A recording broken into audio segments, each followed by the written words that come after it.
ချုပ်တဲ့အတ်တောင်မထွက်နောက်ဆုံးဘယ်လောက်ထိပြောဆိုသွားကြထိုးတန်တောင်ထိုင်းတရုတ်ကနေတင်သွင်းနေရနော်အားလုံးပဲမင်္ဂလာပါဗျာကျွန်တော်ရဲ့ Top Bombing Channel ကနေကြိုဆိုလိုက်ပါတယ်ခင်ဗျာနေ့စဉ်တော်လိုင်းနဲ့ပတ်သက်တဲ့သတင်းတွေသတင်းထူးသတင်းကောင်းတွေတင်ဆက်ပေးသွားမှာမို့ကျွန်တော်ရဲ့ channel လေးကို like and subscribe လုပ်ပြီးတောင်းဆိုချင်ပါတယ်ကြည့်ရှုသူတူတယောက်ချင်းတဲ့ကိုအထူးပဲကျေးဇူးတင်ပါတယ်ခင်ဗျာဘတ်30စက်မှုမြန်မာနိုင်ငံမှာတပိုင်းတနိုင်စက်မှုလက်မှုလုပ်ငန်းဆိုတာမရှိတော့တော်တော်ရှားသွားပြီလုတ်တဲ့လူတွေလည်းမကြိုက်တော့နောက်ဆုံးတပြက်စီးနော်ကိုင်းပင်ခုတ်ပြီးတပြက်စီးလုတ်တဲ့လူအလေးကြပေါက်တဲ့အပင်ခုတ်ပြီးတပြက်စီးလုတ်တာတောင်မှအုပ်ကြီးလည်းပေးရတယ်ဆယ်အိမ်မှုလည်းပေးရတယ်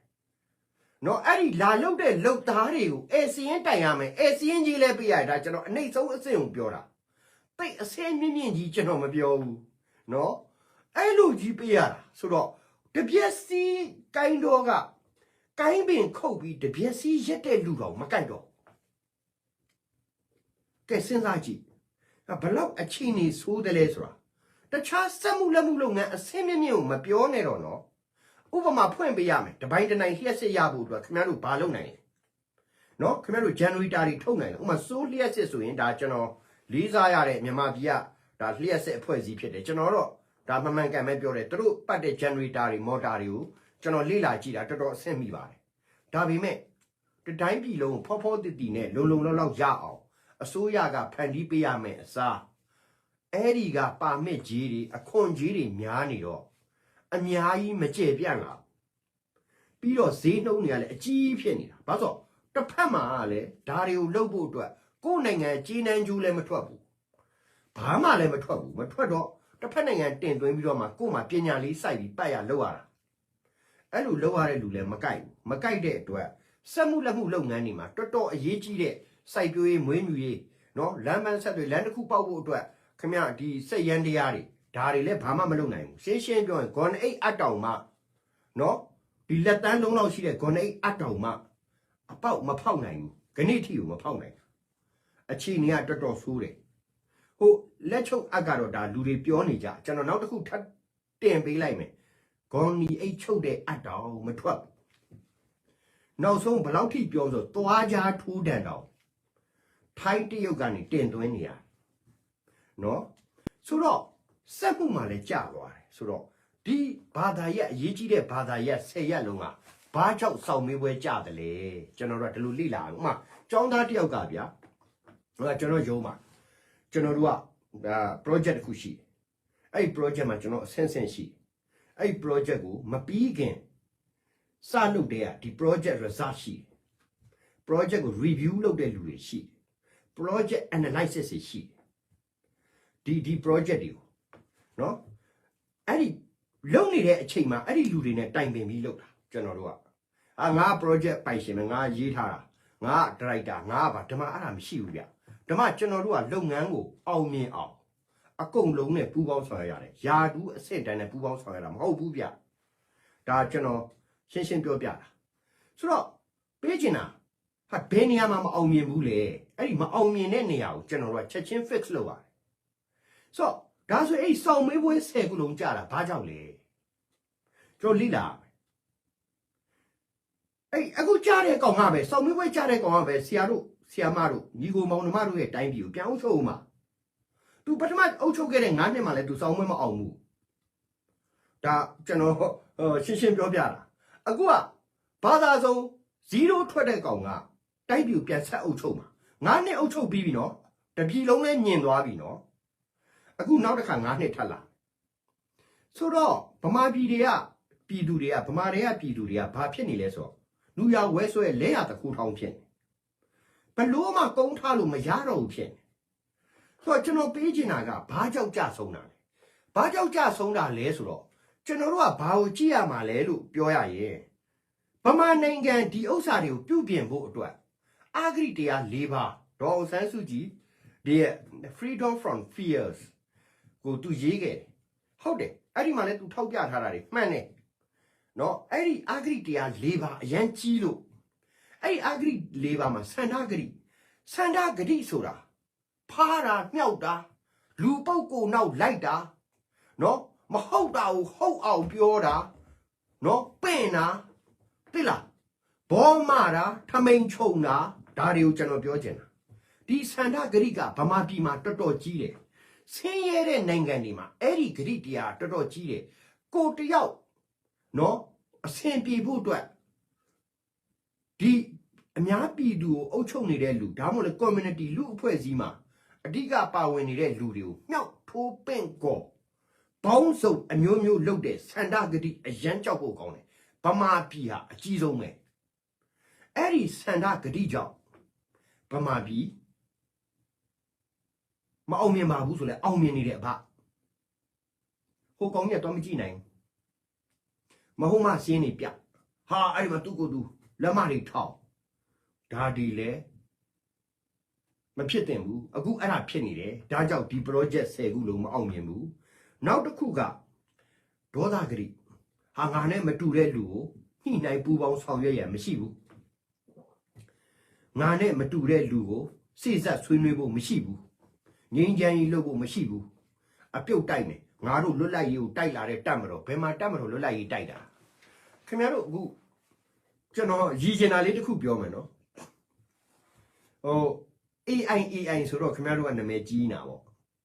ဟာဗမာလွတ်လပ်ရေးကိုတွားပြောလိုက် AI ထဲမှာဟာဗမာတိုက်တယ်ဗျာအဲ့ဒါတကယ်တော့အပြင်မှာဗမာမတိုက်ဘူးရဲဘော်3ချိန်မတိုက်ဘူးဘာဖြစ်လို့လဲသိလား AI ဟာသူမပေါ်ခင် Wikipedia တို့ဘာတို့စီကအချက်လက်တွေကိုအကုန်ခိုးချထားတာအဲ့ဒီအချက်လက်ပေါင်းစုံခိုးချထားတော့ AI ထဲမှာ generate လုပ်ထားတာနော်ဆိုတော့ဗမာပြည်ကိုတိုက်တာအမေရိကန်တိုက်ခဲ့တာအဲ့တော့ဘာတွေပြောနေ YouTube မှာသွားကြည့်လိုက်လေနော်ဗြိတိရှဒေဝီဇန်တပ်မတွေအမေရိကန်တပ်ကြီးတွေနဲ့ဝင်တိုက်ခဲ့တာဂျပန်လက်နက်ချသွားတာအမေရိကန်စီမှာချတာအကုန်လုံးဗမာပြည်မှာ900ကျင်းပါတယ်ဗျာမန္တလေးမှာကျင်းပါတယ်မိထီလာမှာကျင်းပါတယ်ရန်ကုန်မှာကျင်းပါတယ်ကချင်ပြည်နယ်မှာကျင်းပါတယ်မော်လမြိုင်မှာကျင်းပါတယ်အဲ့ဒီကျင်းပတဲ့နေရာအားလုံးအင်္ဂလိပ်ကိုပဲဂျပန်ကလက်နက်အပ်တာလေဘယ်လိုလုပ် BIA ကိုအပ်တာလဲလို့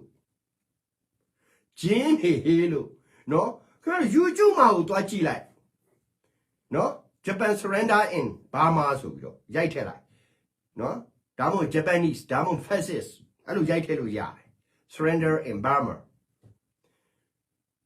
ဘာလို့လဲကျွန်တော်အဲ့ဒီ video viral တွေဒီ YouTube ရဲ့ viral တွေကိုကျွန်တော်ဟိုထဲမှာ explore လုပ်ကြည့်တာပေါ့ကျွန်တော် explore လုပ်တဲ့အခါကျတော့ that I can see I can find out everything what's happened in the past who is lying now that I know already because that show me real document with the ethic movement သူတို့လှုပ်ရှားနေတဲ့ဥစ္စာတွေအကုန်လုံးပြတယ်ဗျဆိုတော့ကျွန်တော်ပြောချင်တာကဗမာပြည်ကဒီလောက်ကြီးကျယ်တယ်ဗျာ plenty out of sight တကယ်ကိုခင်ဗျကြည့်မဆုံးကြီးနော်ဒါပေမဲ့ဘာဖြစ်လို့လဲဒီတိုင်းပြည်ဆင်းရဲနေတာခုနအဂရိတရား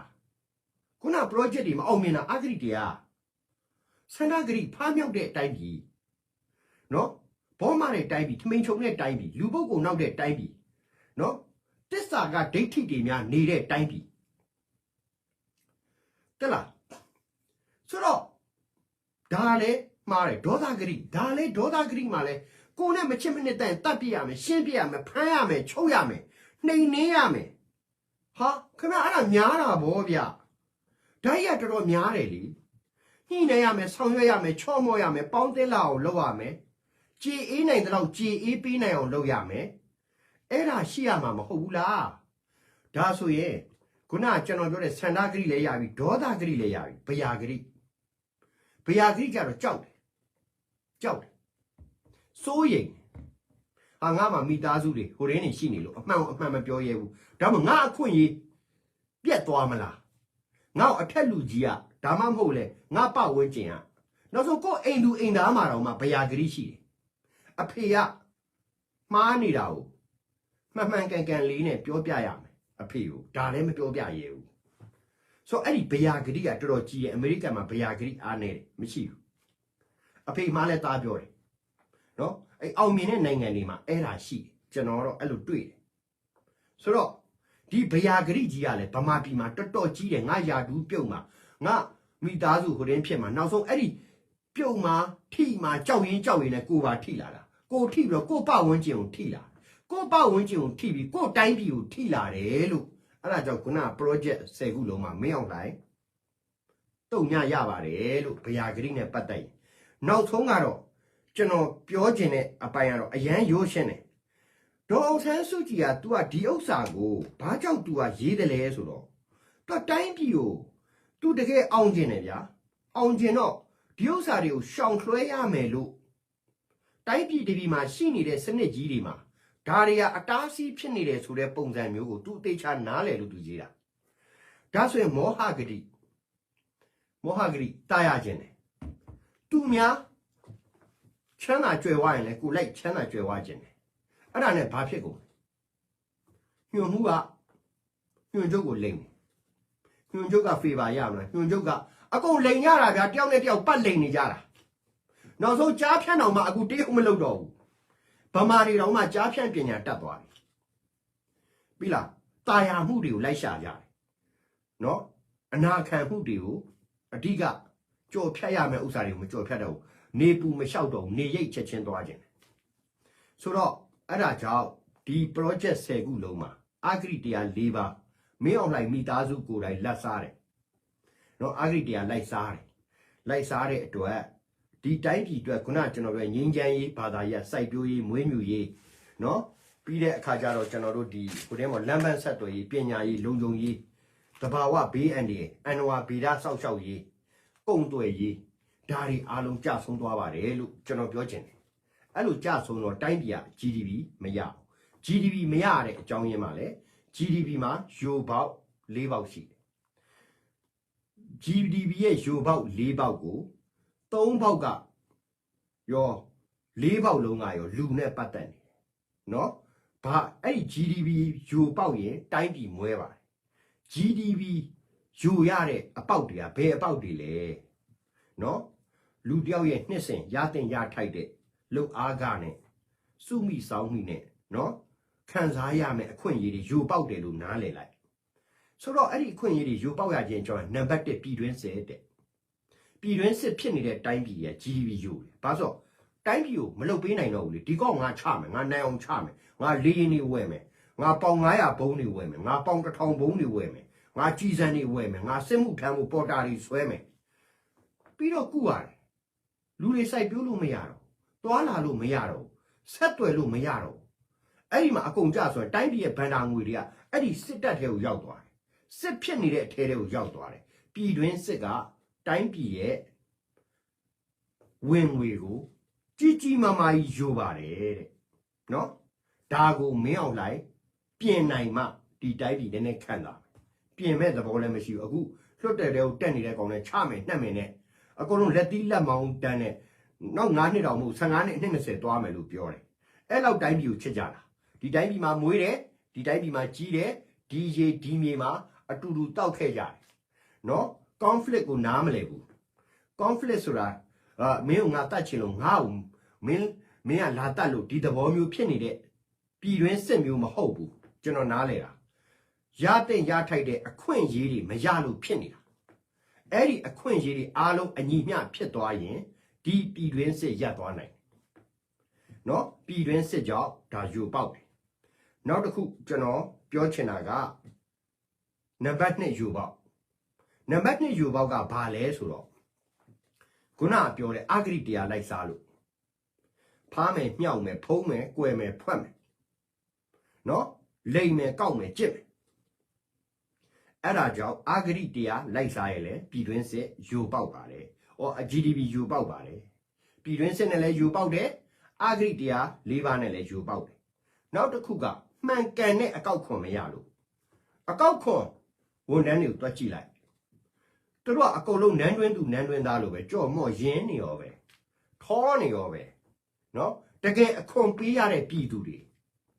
မှမွဲသွားတယ်အခွန်ဝန်ထမ်းတွေပဲချမ်းသာသွားတယ်အဲ့ဒီပတ်စံတွေကနိုင်ငံတော်ဘဏ်ထဲကိုမသွားဘူးမရောက်ဘူးသူတို့အိတ်ကတ်ထဲကိုရောက်သွားတယ်ဥမာဆိုကြပါစို့အခွန်3သိန်းဆောင်ရမယ့်နေရာဟာခဏဆောင်းနေနဲ့ ကျွန်တော်စပွဲတပည့်ဟိုတာခင်ဗျ9000ပေးလိုက်ကိုကဆောင်ကြမလို့တော့9000တော့ပေးလိုက်တယ်ပြီးတော့မတက်ရင်ဟာခင်ဗျဟိုတော့ခင်ဗျတသိန်းဆောင်မှာ9000နဲ့ပေးထားတယ်ခင်ဗျအခုဒဏ်ငွေနဲ့တသိန်းပြန်ပေးဟာနှစ်ဆပြန်ချတာဟိုကောင်လည်းမှပက်လက်လန်ဆိုတော့အဲ့ဒီပတ်စံတွေက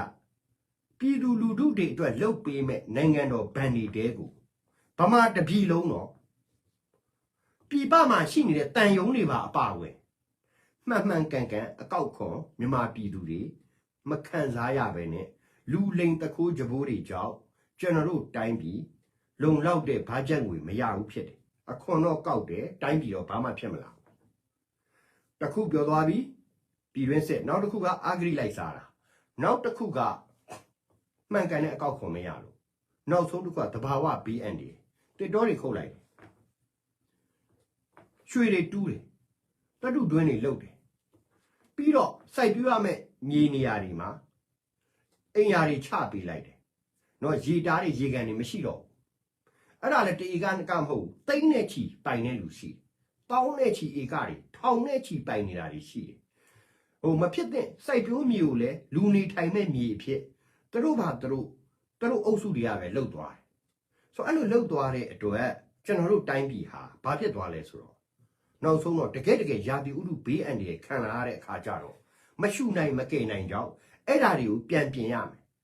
နိုင်ငံတကာကူညီတယ်ဆိုတာလဲတကယ်ဖြစ်တဲ့ပြည်သူလူထုမရဘူးဗျအခုစကိုင်းဒေသငလျင်ကိစ္စတွေရေကြီးတဲ့ကိစ္စတွေကျွန်တော်တို့မေးကြည့်တာမရဘူးဗျ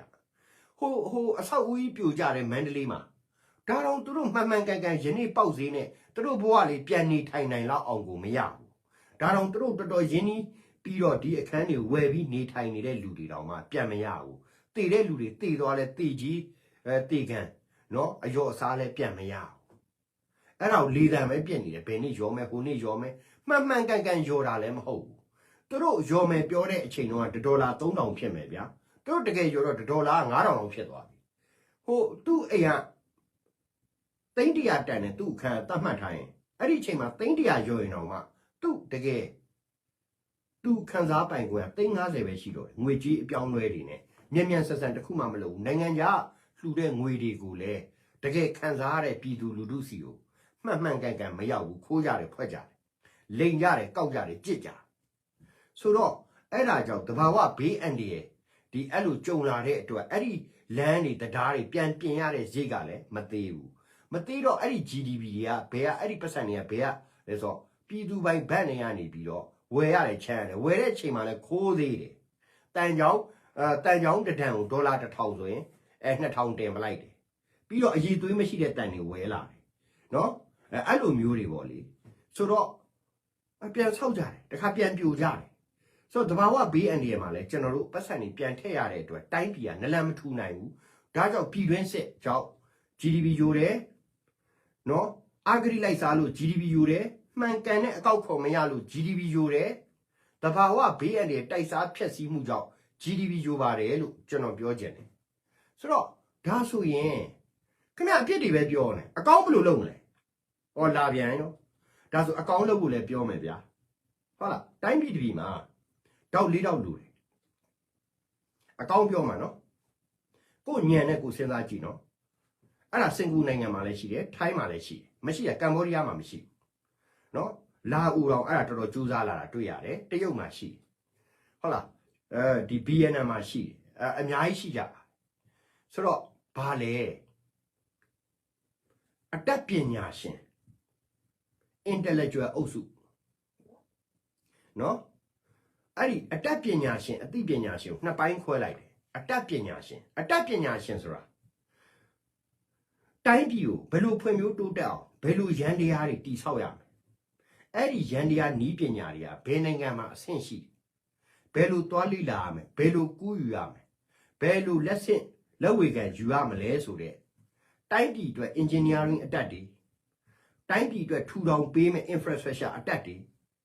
ဒီလိုအတတ်ပညာလိုအပ်တယ်အတတ်ပညာရှင် group ဗမာပြည်မှာ engineering ဖွဲ့တာအကုန်တခိုးကြီးပဲကျွန်တော်ကြည့်ဥက္ကဋ္ဌကနေဟိုအောက်ထိအကုန်ခိုးတယ်ဘာလို့တခိုးပြတ်သွားတယ်ဒါသူတို့ယူထားတဲ့ဘွဲတွေကဒါအတတ်ပညာရှင်အသိပညာရှင်နိုင်ငံတကာနဲ့တင့်အောင်လျှောက်ပတ်အောင်ဘယ်လိုပူးပေါင်းဆက်ဆံမလဲ နိုင်ငံတကာကစီးပွားရေးတွေဘယ်လိုလေ့လာမလဲနော်ဒါအသိပညာရှင်ဘက်ကိုရောက်သွားပြီနိုင်ငံတကာကကိုယ့်ကိုအမြင်ဆောင်နေလဲအမြင်မှန်လာအောင်ဘယ်လိုလုပ်ကိုယ့်တိုင်းပြည်ထဲမှာရောအားလုံးနော်အေးအေးချမ်းချမ်းအေးတူပူများဖြစ်အောင်ဘယ်လိုလုပ်နော်အသိတရားတွေနဲ့အသိအချာထိန်းချောင်းမောင်းနိုင်ပေးမဲ့အုပ်စုအတတ်ပညာရှင်ပြီးတော့အသိပညာရှင်အုပ်စုမရှိဘူးတော့၄တောက်ကိုကျွန်တော်ပြောတာနော်စပွဲတစ်လုံးလို့စင်ကာပူရှိတယ်ထိုင်းရှိတယ်နော်ဗီယက်နမ်လည်းရှိတယ်နှစ်ခုရှိပါတယ်နောက်တစ်ခုစီးပွားရေးပညာရှင်မြန်မာပြည်ကကမ္ဘာဈေးကွက်မရှိဘူးထုတ်တဲ့ဆန်တော်မှလူစားဖို့ဝယ်တာမဟုတ်ဘူးတလိမ့်ဆန်အစာပြန်လုပ်ဖို့ဝယ်တာအဲ့လောက်အရေးသွေးမမှီလို့ရှိတဲ့အရေးသွေးတွေကလည်းကယ်လိုရီတွေများတယ်နော်ပြီးတဲ့အခါကျတော့သူများဆန်မျိုးစပါးတွေပါတဲ့အတွက်သူများဈေးကွက်မှာသွားရောင်းလို့မရဘူးကိုယ့်ဘာသာကိုဓာတ်ခွဲစမ်းတက်ပြီးမျိုးစပါးအသစ်တွေကောက်ပဲတီးနှံအသစ်ပုံစံတွေကိုဥမာအိန္ဒိယဆိုရင် basmati rice အရင်နာမည်ကြီးတယ်ထိုင်းဆိုရင် jasmine rice နာမည်ကြီးတယ်ဒါမျိုးတွေပေါ့ဆိုတော့ကိုယ်လည်းဘာ rice ပေါ့ကမ္ဘာ market ကိုအဲ့လိုဝင်နိုင်တဲ့စီးပွားရေးပညာရှင်မရှိဘူးစီးပွားရေးပညာရှင်ပါမစ်တောင်းတယ်ရောင်းစားတယ်နဲ့နောက်ဆုံးကြတော့အဲ့လှောင်ထားတဲ့ပစ္စည်းတွေမှုတ်တက်သွားတယ်နော်သူများနိုင်ငံကိုတွားသွင်းရတော့မယ့်အချိန်ကြတော့အရေးသွေးတွေ quality တွေမမှီတော့ဘူးပါမစ်တစ်ခါတင်ရင်မပေးနိုင်ရင်ပါမစ်မကြဘူးဆိုတော့စီးပွားရေးပညာရှင်တွေကြတော့အဲ့လိုမဟုတ်ဘူးဘယ်နိုင်ငံမှာဘာတွေ demand ဖြစ်နေတယ်ဘယ်နိုင်ငံရဲ့ culture ဘယ်လိုရှိတယ်အဲ့ဒီ culture မှာငါတို့စီကထွက်တဲ့ကောက်ပဲတီးနှံအကုန်လုံးပေါ့ဗျာနော်ရောဘာဆိုလဲရောဘာပေါ့ကျွန်တော်ပြောချင်တာကအဲ့ဒါတွေငါတို့ဒီ market ကိုဘယ်လိုသွားဥပမာ BNN ဆိုရင်အုံးရီဒီကျွန်တော်တို့ဆိုအုံးရီတစ်နေ့ကို1 လီတာတောက်တယ်အမေရိကန်ဒေါ်လာ$2ခွဲပေးရတယ်အဲ့ BNN နိုင်ငံမှာအရေးဖောက်ပြီးတွန်ပစ်လိုက်မှဥစ္စာကိုဘူးတုတ်ပြီးအမေရိကပို့လိုက်ဟို plastic ဘူးမဟုတ်ဘူးစက်ကူဘူးကိုဖျောင်းခံထားတဲ့ဘူးမျိုးပေါ့နော်ဆိုတော့ကျွန်တော်ဒီမှာရေခဲတက်တာလေးထည့်လိုက်ပြီးတောက်လိုက်အုံးရီအစ်စ်တောက်ရတယ်လို့ပဲ chemical ဘာမှမပါဘူးအားလုံးတာဝန်ယူထားတယ်အားလုံးအာမခံထားတယ်ဒီလိုမှန်ကန်တဲ့ loyalty market တွေနော်ကို customer ပေါ်ကိုလည်းကိုက loyalty ရှိတယ် market ပေါ်ကိုလည်း loyalty ရှိတယ်တောက်သုံးတဲ့လူတွေကလည်း convenience ဖြစ်တယ်convenience ဖြစ်တဲ့အခါကျတော့ relax လည်းဖြစ်တဲ့အခါကျတော့တောက်ကြဘီယက်နမ်အုံးရီဒီမှာစောက်ဝယ်ရတဲ့အခြေအနေရောက်တယ်ဒါအမှန်ပြောတာကျွန်တော်ဘီယက်နမ်ရောက်တာ$2ခွဲမရှိဘူးဗျာနော်ကျွန်တော်3ခေါက်ရောက်တယ်ဘီယက်နမ်မှာဘီယက်နမ်ငွေနဲ့$1ကိုအုံးဒီလေးလုံးရတယ်တကယ်ပြောတာဆိုတော့ဟိုပေးခြင်းတဲ့ message ကအဲ့ဒီစီးပွားရေးပညာရှင်လည်းမရှိဘူးဒါဆိုရင်နောက်ဆုံးဒေါက်တာတော့ပါလေပထမဒေါက်ကအတတ်ပညာရှင်မရှိဘူးဗမာပြည်မှာအသိပညာရှင်နိုင်ငံတကာနဲ့တင့်တက်လျှောက်ပတ်အောင်တန်ခင်းတမန်ခင်းပြီးတော့ကိုယ်တိုင်းပြည်ထဲမှာလဲကိုယ်လူမျိုးအချင်းချင်းကိုယ်နိုင်ငံသားအချင်းချင်းအားလုံးတင့်တက်လျှောက်ပတ်မျှတအောင်ထိန်းချောင်းမောင်းနိုင်ပြီးတော့နော်အတွေးအခေါ်အရပူးပေါင်းဆောင်ရွက်နိုင်လာအောင်လုပ်ပေးနိုင်တဲ့လူမရှိဘူးပြီးတော့စီးပွားရေးပညာရှင်နိုင်ငံတကာ market တွေမရှာတတ်ဘူးအကုန်လုံးကုန်ကျန်းတွေပဲထုတ်ရောင်းတယ်ကုန်ကျန်းထုတ်ရောင်းတော့အလုပ်သမားသိမ့်မလို့ဘူးနော်ဆိုတော့အလုပ်လည်းမရဆိုတော့ပြီးတော့နိုင်ငံတကာဈေးကွက်လည်းသူမသိဘူးနိုင်ငံတကာ customer တွေရဲ့လူလားချက်တွေကိုလည်းသူတို့မသိဘူးဆိုတော့ပြီးတော့တာဝန်ခံမှုတာဝန်ယူမှုကလည်းဘယ်လောက်ထိလောက်ရမယ်ဆိုတာလည်းသူတို့နားမလဲဘူးအဲ့လိုနားမလဲတဲ့အတွက်အဲ့ဒီတောက်လည်းကျိုးသွားတယ်နောက်ဆုံးတော့ကဥပဒေပညာရှင်ဟုတ်ပြီနိုင်ငံတကာနည်းပညာတွေကိုခိုးချတာလားပုံလူကူးတာလားကိုကအစ်စ်ပြန်ထုတ်တာလားဒါတွေအားလုံးဟာနိုင်ငံတကာ registration right တွေမှာနော် intellectual right တွေမှာညာနာမူပိုင်ခွင့်တွေမှာကိုကဥပဒေနဲ့ရင်ဆိုင်ရတဲ့အခါဖြည့်ရှင်းရမယ်တရုတ်ဆိုအကြီးအကျယ်လောက်ရတယ်အဲ့ဒါရောရတာလည်းမနေဘူး तू လည်းတခိုးတာဟုတ်ဆိုတော့ဒါပေမဲ့သူဥစ္စာလည်း तू ထွင်လာတယ်ဗမာပြည်မှာအဲ့ဒါလုံးဝမရှိဘူးအဲ့ဒါတွေကိုကိုတိုင်းသူပြည်သားကိုကုန်တယ်တုံးဆွဲသူတွေရောရောင်းဝယ်သူတွေရောထုတ်လုပ်သူတွေရောတိုင်းပြည်ပြန်လည်ရရှိမဲ့နော်အမျက်ငွေတွေရောအခွန်ပန်တာတွေရောကိုအားလုံးဥပဒေနဲ့မှန်မှန်ကန်ကန်ထိန်းချောင်းမောင်းနှင်ပေးနိုင်တဲ့ဥပဒေပညာရှင်အုပ်စုမရှိဘူးရှိလဲလက်မခံဘူးကျွန်တော်အဲ့ဒီတောက်၄တောက်ကစင်ကာပူမှာရှိပါတယ်အသိပညာရှင်ကောင်းကောင်းရှိပါတယ်စင်ကာပူမှာအတတ်ပညာရှင်ရှိပါတယ်စီးပွားရေးပညာရှင်ရှိပါတယ်ဥပဒေပညာရှင်ရှိပါဗမာပြည်မှာအဲ့ဒီတောက်၄တောက်မရှိတဲ့အတွက်ဒီ project တွေကိုပြန်ပြင်လို့မရသေးပါဘူးလို့ကျွန်တော် ပြောရင်းနဲ့ဒီနေ့တော့ဒီလောက်ပဲဗျာနောက်နေ့ဆက်ကြမယ်မကောင်းလားဗျာအားလုံးကျေးဇူးတင်ပါတယ်ကိုရှယ်လေးပါမင်္ဂလာပါတာလီစွာပါမိုင်းစုံခါပါမငေးရအောင်ပါခင်ဗျာ